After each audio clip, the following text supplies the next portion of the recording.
There's a fucking banana that's duct taped to a white wall that's coming up for auction for an art auction in Sotheby, New York. That could go for more than $1 million. A banana duct taped to a wall. Joe Biden has pardoned his son Hunter Biden for numerous charges that he was about to go to court for. Tax evasion, gun charges. Again, this stuff isn't huge. The big stuff that may or may not come to fruition at some point is this rumored, alleged involvement with Ukraine. Welcome to Stay in the Gray podcast. We explore news that gets people talking by blending comedy and controversy. Brutal banner, fierce word, shadow streets Butthurt.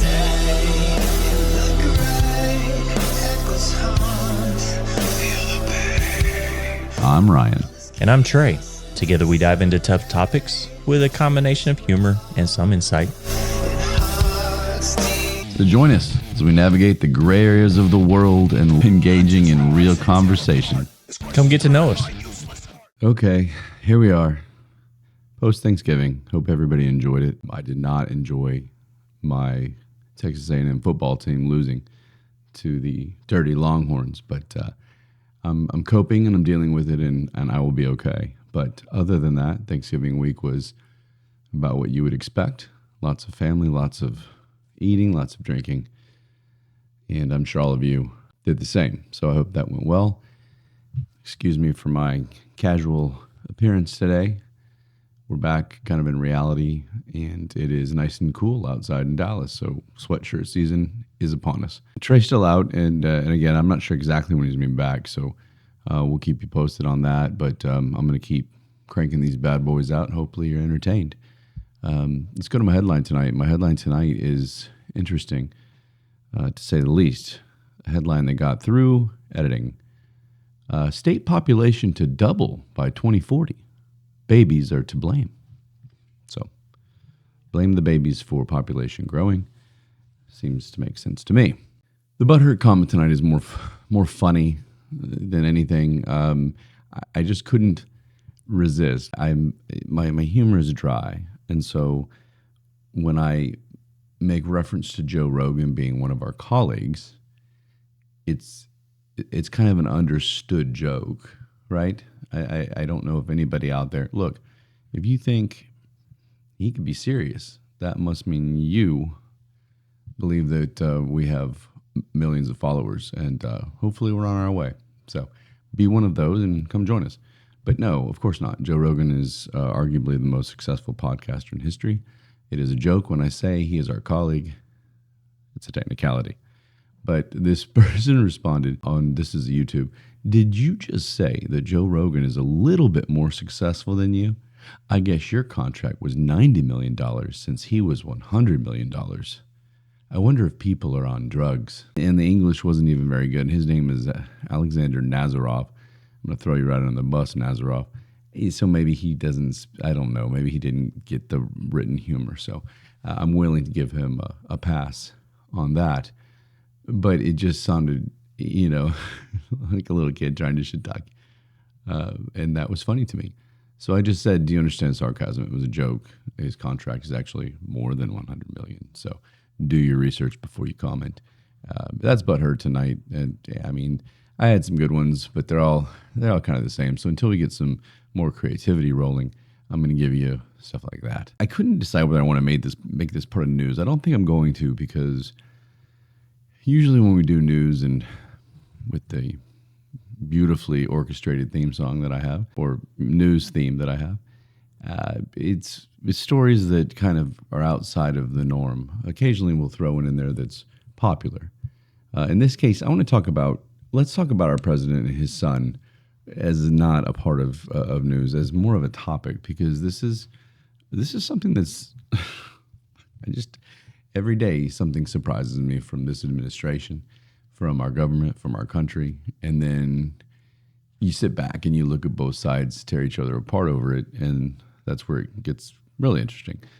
So anybody that doesn't know, Joe Biden has pardoned his son Hunter Biden for numerous charges that he was about to go to court for. Tax evasion, gun charges.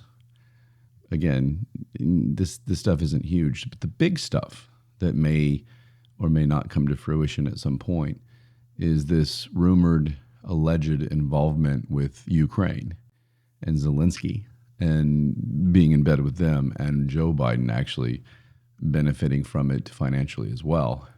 So one of the things that they don't understand is by pardoning him, he no longer has the right to plead the fifth because he's now not being charged with anything. And so he can be questioned as a witness by Congress. I don't know if many people knew that. I learned that today, and I'm proud of myself for it.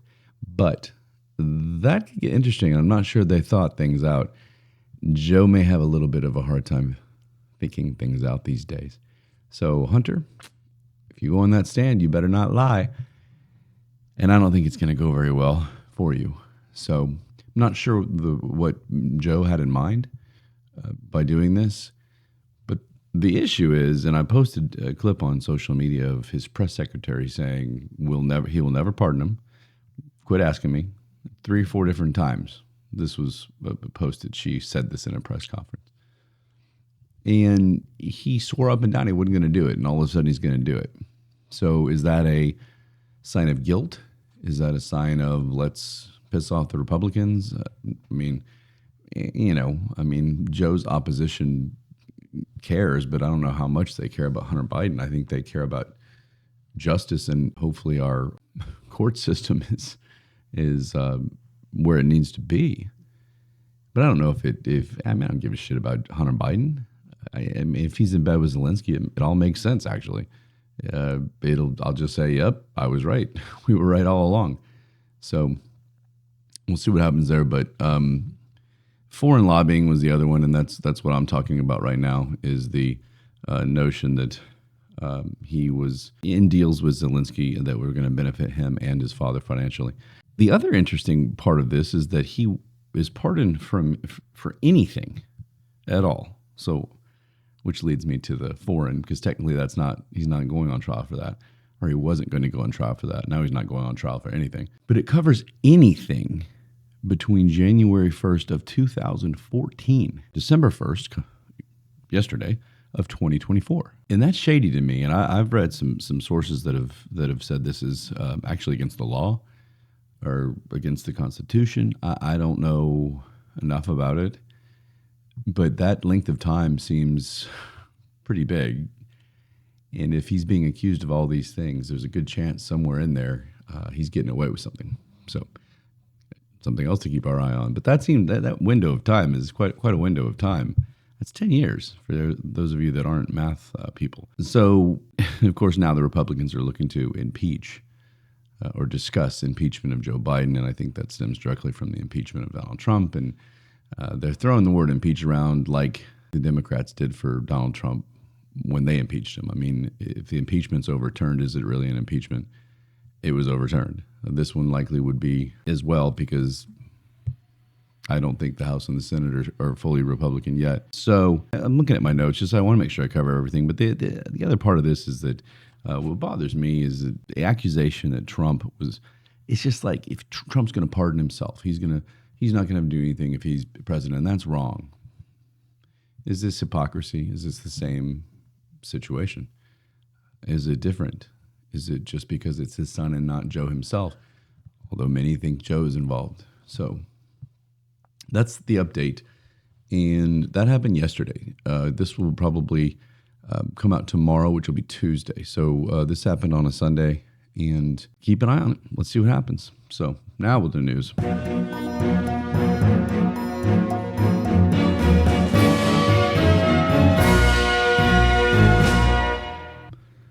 Never gets old, people. Deal with it. Ryan, good solid first name. Borgwart. He lost me with his last name. So Borgwart, this is a man who staged his own death and fled to Eastern Europe. I'm giving you the ending first. I'm Tarantinoing it, if you will. But this guy, he's in Wisconsin, and he was a kayaker. So he went out to the middle of a lake, essentially, in Green Lake, if you want to, in August. And he flipped his kayak or canoe or whatever the hell he was in, and then staged his death. And everyone thought he drowned, and his car was found at the scene. His keys were washed up, his wallet, even his ID, everything was found. And so, of course, everyone thought he was dead. Well, they did a lot of canine searches. They did a lot of dive searches in the lake, and they have not found him.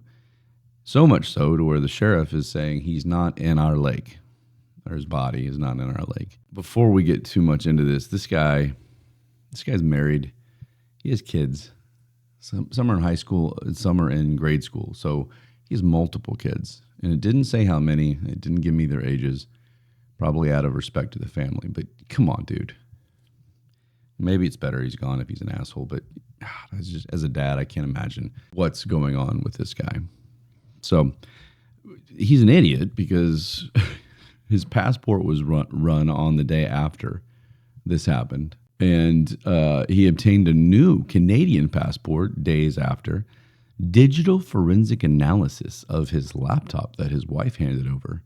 I didn't know they could do this. This is pretty interesting. They were able to trace that he used someplace in Eastern Europe, and that he cleared his browser and replaced his hard drive days before going missing.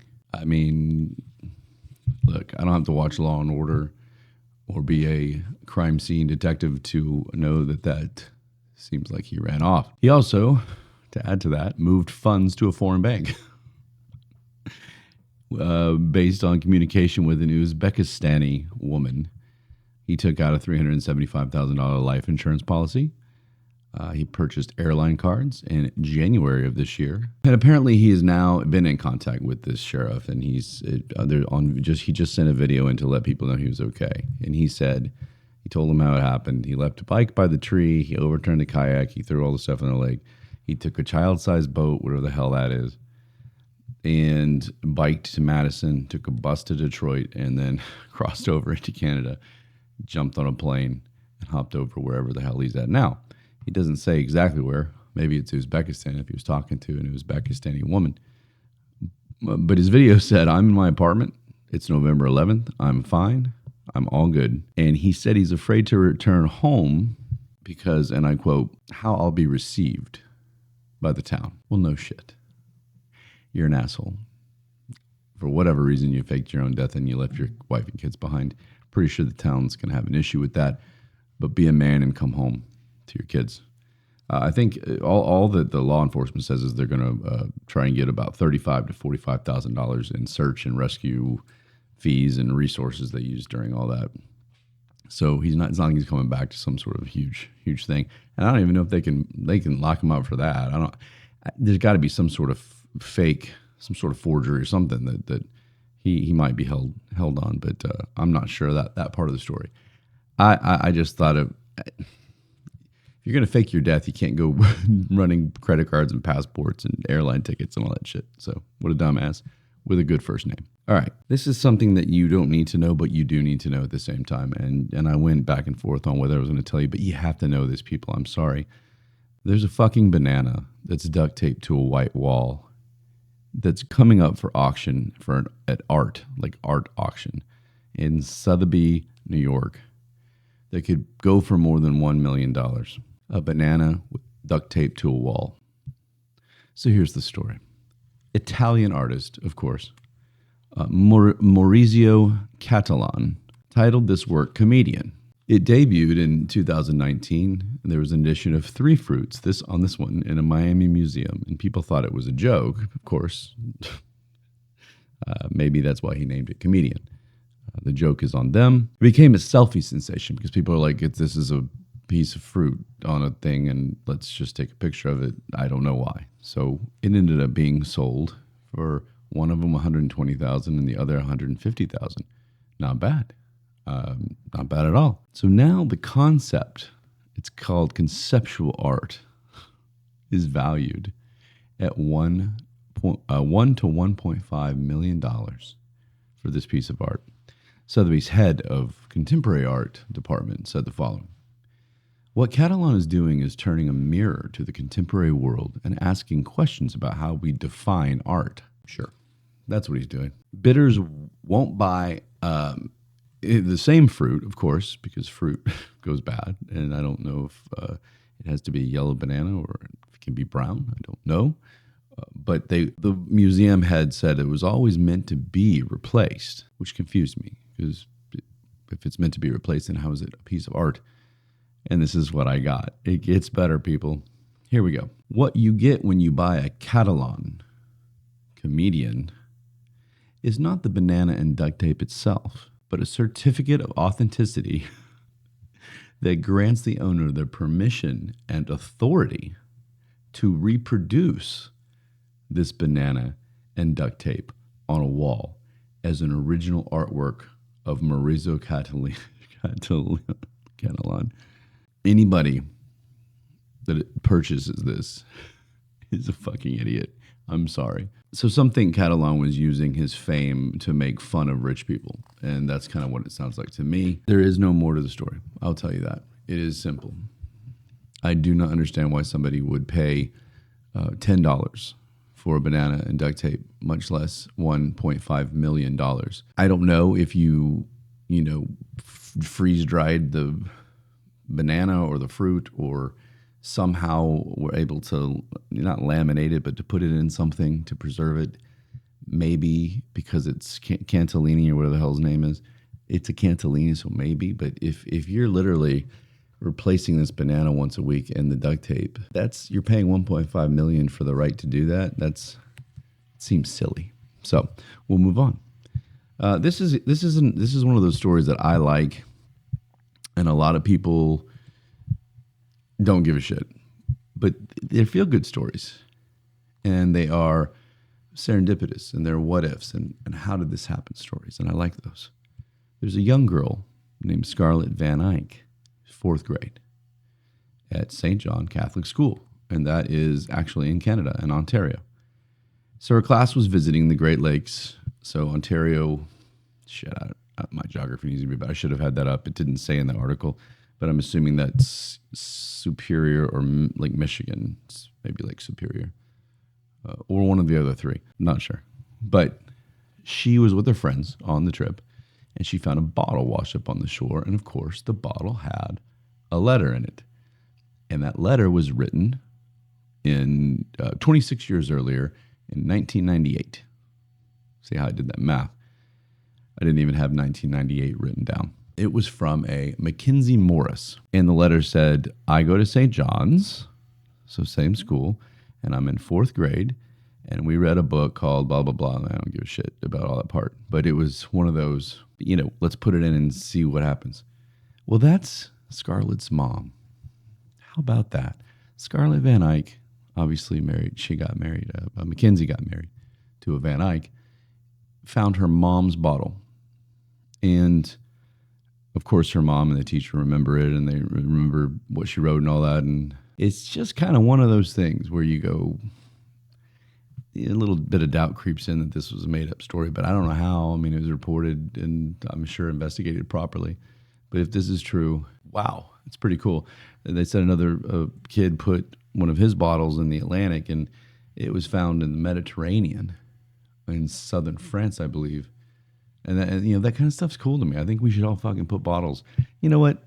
Don't put bottles in the ocean, people, because now I'm going to get yelled at by all the climate bullshit. Maybe a select few should put bottles in with letters that actually mean something. Elon, why don't you put something in for our future generations to look at? And some of our other brains and geniuses. Trey and I will back out of that unless people want us to do a bottle. Maybe we should. You know what? I'm doing a standing gray bottle. It's already decided. What goes in it will be determined later. All right, let's get to my main topic tonight, and it's an interesting one. And I won't make it that long. I just want people to think about it because I'm constantly hearing this. I've constantly heard this more so. When Donald came on the scene, more so Obama. When people started all of a sudden getting into politics, all I heard from people who are not like-minded to me when it comes to a federal government is free this, free that. This needs to be free. This needs to be universal is the word they like to use. Universal health care. Education should be free. These types of statements and comments. And then I always said, well, nothing's free. where's the money coming from in order to make it free for people? And then they get all, riled up by it. And then a lot of times they'll say stupid things like tax the wealthy more, which is stupid and doesn't work. Many countries have tried to do that before and have not had success. But that's what it's all about. I mean, it's essentially socialism, or a heavy form of socialism. I'm aware that we have some programs that you could define as socialist programs, Medicaid and those types of things. But U.S. is about prosperity and hard work. USA is not about let's just give you all this shit and you don't have to work for it. That's not the way we operate, first and foremost. But so to the healthcare issue, literally, I had someone the other day tell me that medical billing shouldn't even exist. Just walk right in. And I'm here to tell you that I had an experience with universal healthcare outside of this country, and it was horrible. It was the lines were out the door. I think I've talked about this with Trey before. And you have a serious issue, and somebody else has a fucking cough, and they're ahead of you. And they have every right, and no one's paying. I mean, obviously, if someone comes in on fire, they're going to take care of them first. But it's tough because the quality of care was low. The technology they used was not what I see here in the United States. How accurate is the diagnosis? How accurate are remedies? And how smart and knowledgeable are the doctors? If you take away incentive, and you take away cost, and you take away these things that doctors go through. They go through a lot over here. I don't know the exact numbers, but it's it's school, then it's med school, residency. But you go through all these stages. I learned all this from Scrubs, but they go through these stages and they finally get to a point. Yeah. So where's the incentive for doctors to be the best? Where's the incentive for doctors to get in there and obviously, there are doctors that do it because they care about people and they want to be doctors. I get that, and that's amazing, and I give much respect to them. I find that more of those people tend to be nurses, the ones that care enough and they just want to go help people. So they don't go through the rigors of being of the 12 years it takes or whatever to become a doctor. A lot of the doctors used to do it because it paid a lot of money. And it does in certain cases, especially in private medicine. And that leads me to the next one. Somebody said private insurance should be illegal. How many more freedoms are these people wanting to take away from us? Yet they're claiming that the opposition is the party of anti-democracy. Just private insurance should be available for anybody. Private care, any kind of privatized medicine should be available to those who want it. What if somebody doesn't? The argument is that only the wealthy do it. But what if some people aren't wealthy, but that's a priority on their list is to have great doctor, great practice, private practice, and they decided to forego having a fancy car so they can have better health care. That's their choice. Who are you to tell me I shouldn't be able to have a private doctor who's likely got the best equipment, likely got the best knowledge, in not every case, but in most cases. He's going to get that new fancy scanning device. He's going to have, knowledge of whatever the newest pharma is, and that's a whole other thing. And I'm not saying I'm a little skeptical of big pharma, but when it comes to health, there's a comfort level. People get anxiety. I do. I get anxiety about health. I want the best. I don't want to go somewhere where I walk in and I'm forced to go to a place just because it's universal health care and get horrible care. I was literally left in a renovated hallway that had no anything. I was on a medical bed because they were out of rooms for 3 hours, and they had drugged me up. And I'm not saying that would be everybody's situation. I'm not saying that, but my first one wasn't impressive. Here, I walk in, I'm in a room, in a place. Yes, there are medical bills. And yes, if we can find a way to pay those down, which we'll get to, then I'm all for it. I'm all for it. But you can't go and tax the rich. It just makes no sense. Education. Let's do that real quick. Education. Someone said this is a discussion I had, so I'm really branching off of this one discussion. Education is a human right. What do you think? Is education a human right? You can want it to be. You can want everyone to have access to free education. But is it a human right to be educated by actual institutions, by people that go and spend years, God, getting a doctorate, getting even your master's, which I have, takes a long time. And to go and be a professor and to educate, sadly, I think there are issues in our education system, but hopefully that can be sorted out. But the overall idea is that education isn't at all a right. It is a privilege. It's something you need to work for. And by working for it, you find a way to pay for it. There are grants, there are loans, there are all sorts of programs, especially for minorities, especially for people who don't have a lot of money. Take advantage of it. Go look into it. But no, free. I want everything to be free. Fuck the wealthy. Housing for illegals. Housing for anybody. Yet our veterans are sitting on the side of the highway. You can't even get medical care. It's just this notion of kumbaya and help everybody except, first off, those who should be helped, and doing it the right way. So that's what I'll get to. Why do you think that taxing the wealthy is the right thing to do? Without sounding childish, it is not fair. This isn't fucking Robin Hood. You don't steal from the rich to give to the poor. That is not what we are as a constitutional republic. You don't have to like that the rich have money, but you need their money. You need them to be spending it in this country. If you go after their money, they're going to move it out of this country. That takes away from our economy.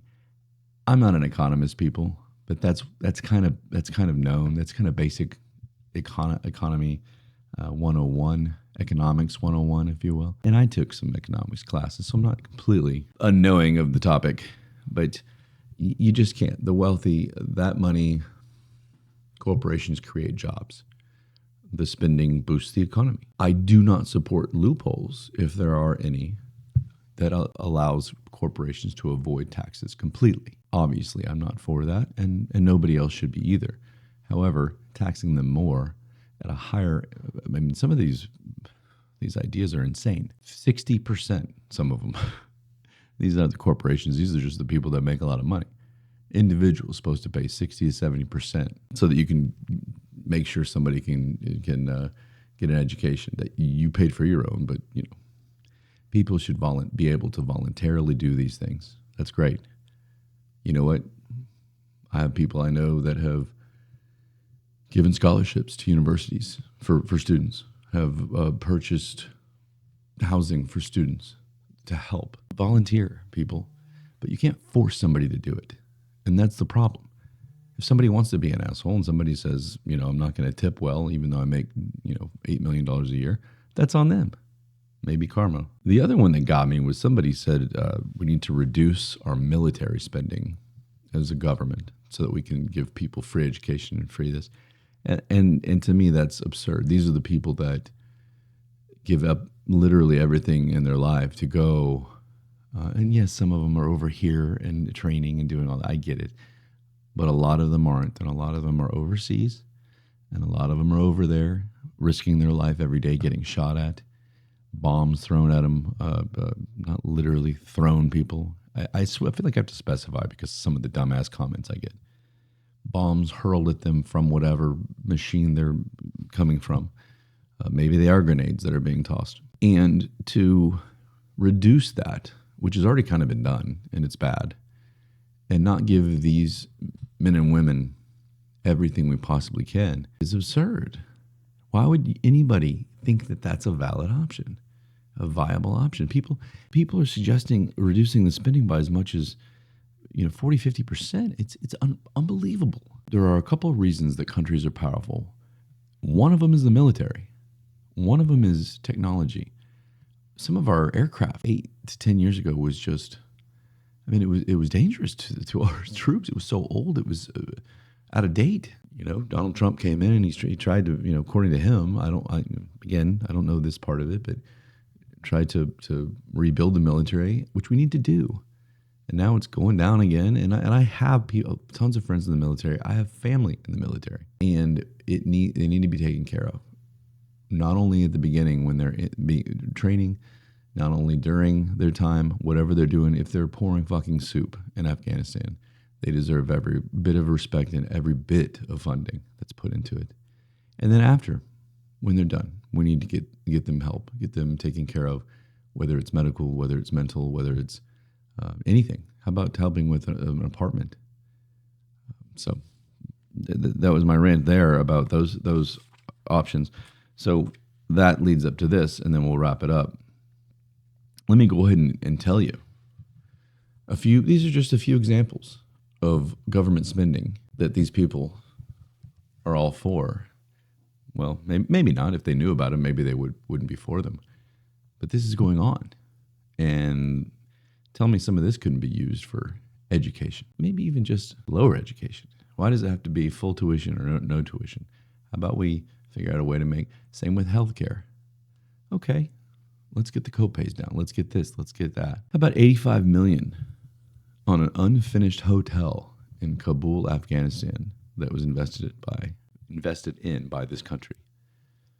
They never finished it, never got full approval. They spent $85 million. And that wasn't the only one of these types of buildings that they put millions and millions into. Tens of millions, almost 100 million. How about 1.04 billion to expand a trolley system in San Diego, California, and it would have expanded at 10.5 miles.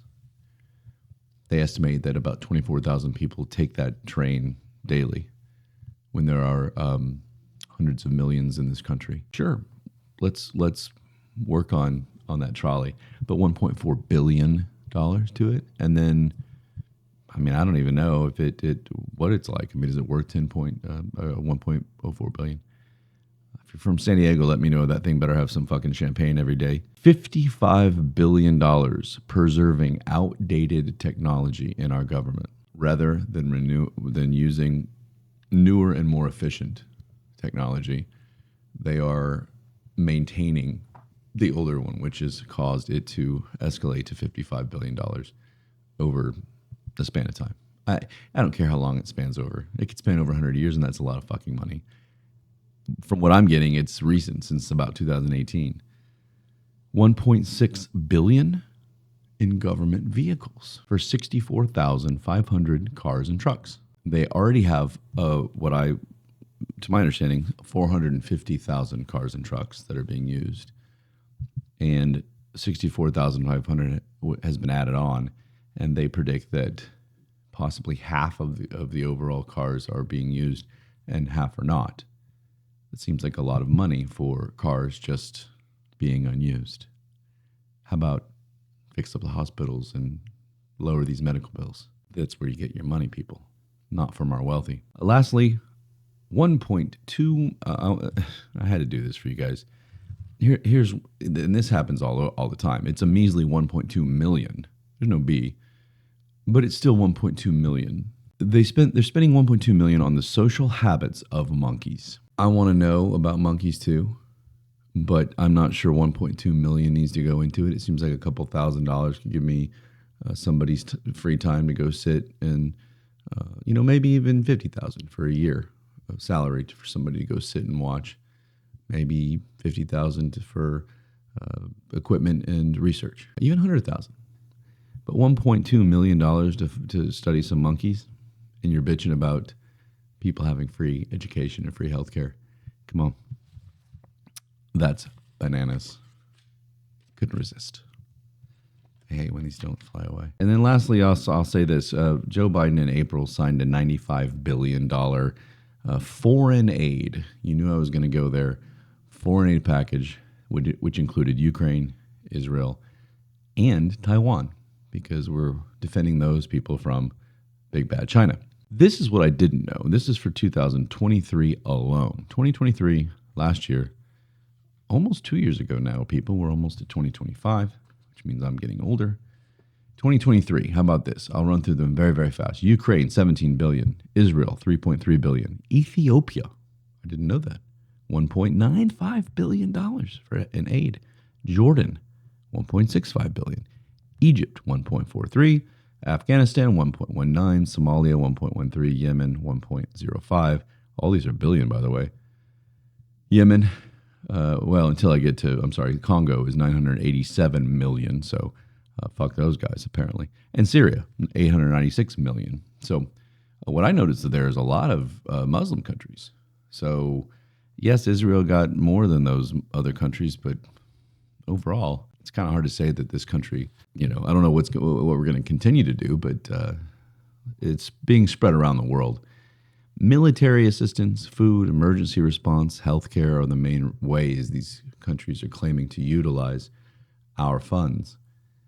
But my point is that it just seems like we're tossing billions here, billions there, billions everywhere. And how about instead of 17 billion, and again, it's way up from, this was just last year, it's gone up to 100 billion or whatever to our pal Zelensky. But how about instead of, I'll use Israel, how about instead of 3.3 billion, we go 1.3 billion? Even that's probably too much. But do you see what I'm saying? It seems to be frivolous, mostly with the current administration. It's a little frivolous. So look into the ways the government spends. Look into these special interest groups. Look into how much we're researching animals. And a lot of these people, ironically, don't want the animals researched, but they want free school, but it doesn't work out. The math doesn't work, people. Nothing is free in this world. I just felt like you needed to kind of hear somebody knock some sense into the topic. Nobody on my side of the aisle when it comes to a government is saying that we wouldn't love those things. Nobody is saying I don't want somebody to be educated. What I'm saying is that I want to be educated by brilliant professors with high technology, the best equipment and facilities that a campus can have, housing, all of those things. I want to be the best. And if you're paying for education, a good education, then those things should be available to you. But how else do you think they're going to get them? Because we're $1.2 million on monkeys and hundreds of billions overseas. We're not the world's bank. Donald Trump left the Paris Accord climate change group because of money, not because he doesn't want to research climate. He doesn't want to be in NATO because other countries aren't paying for their own defense. We are. Don't complain about this country and what it's unable to do. By the way, you have to apply for $750 if your house is flooded by a hurricane. But everybody wants free stuff. So that's my topic on that. Healthcare, same thing. I want the best care. I don't give a shit what that bill is. If it comes to my life, I want the best. And I just feel like it's taken for granted what doctors and nurses and people in the medical field go through to be so well trained. If you make one mistake, you could kill somebody. And I don't want somebody that's making shit money who is not poorly educated because they don't have the best, because professors aren't motivated anymore because they don't have the best and they don't have great education, because doctors aren't motivated anymore because the schools aren't motivated to keep up their facilities. You have to have the best. You want to strive for the best. And that's it. I want good doctors and I want good professors teaching myself and teaching my children and our country. So it's as simple as that. And we can find the money somewhere, but don't sit here and tell me that the rich need to pay it, because that's a whole nother set of issues. So that was my rant tonight. Quit saying free stuff. Nothing's free. Work hard, prosper, all those fun things. On that note, I've gone a little longer than I'd like to when I'm alone without Trey, but I'll give you my quote of the night. It's a fun one. It's not really that serious, but there's something to it. The real trouble with reality is that there's no background music. I like it. All right. I'll see you guys next time. Find the colors, find the light. In the gray, we'll find our sight.